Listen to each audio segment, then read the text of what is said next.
Ég held að almennt þegar fólk talar árangur í boltaíþróttum þá takmarkast hugtakið mjög við veraldlegan árangur. Það er að segja titla og sigra.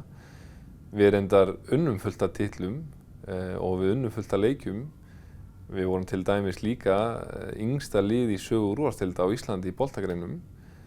En þegar ég hugsa árangur FSU-liðsins þá er það í rauninni ekki það sem ég er að hugsa um.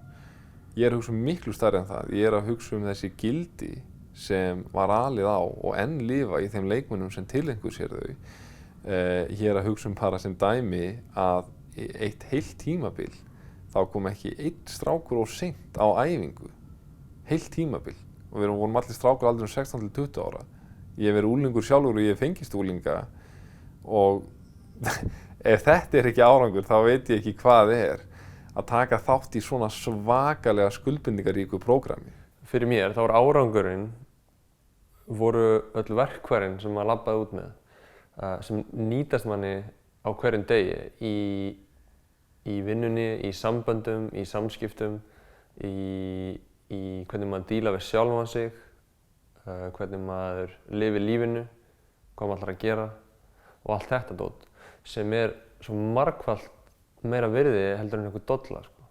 Það sem mér finnst mjög sérstakt við FSU er að þarna tókst Brynjari Karli að fá ungmenni til sín, 16 til 20 ára ungmenni, afreksungmenni í körfubolta sem mörgum hverjum hafði gefist kostur á að leika í úrvalsdeild gegn greiðslu launa, að færa sig set og flytja til Selfoss sem var kannski ekki mest spennandi tilhugsun fyrir mann sem bjó í bænum og átti vini sína þar og var tengdur sínum liðum þar og ekki aðeins að geta gleymt í að fá einhvern vasapening fyrir að spila körfubolta, heldur þurfa að greiða æfingagjöld, drjúga æfingagjöld meira að segja.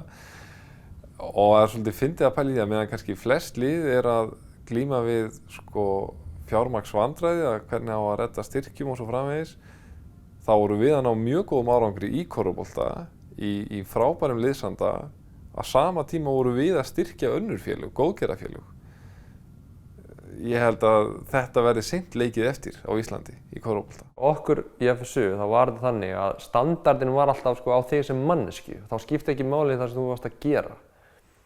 Þannig að við fórum að safna pening fyrir Krabbameinsfélagið og það mættu bara allir og þannig að bera eitthvað dót út og mættu allir 110%, búm, milljón kall komið og ekkert mál.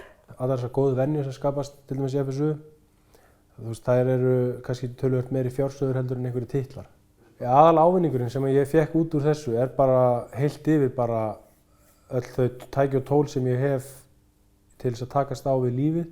Þetta nýtist mér í barnauppeldi, nýtist mér bara í vinnu, mannlegum samskiptum, alls staðar og sérstaklega þá í barnauppeldi þar sem maður vill standa sig vel. Maður fann það augljóslega að hans helsta markmið var að efla okkur sem einstaklinga. Þá var kannski fyrsta markmið hans að við varum sjálfir betur hæfi til að takast á við áskorunir og erfiðleika og okkur líði betur á öllu leyti. Og svona ultimate markmiðið væri kannski að við sjálfir getum gert það sama fyrir aðra og hvort sem að væri bara fyrir einstaklinga eða einhverju leyti betri heim eða hjálpa þeim sem virkilega er erfitt. Maður fann það að þetta var svona helsta markmiðið og miklu stærra markmið en hversu góðu körfuboltaleikmenn við erum.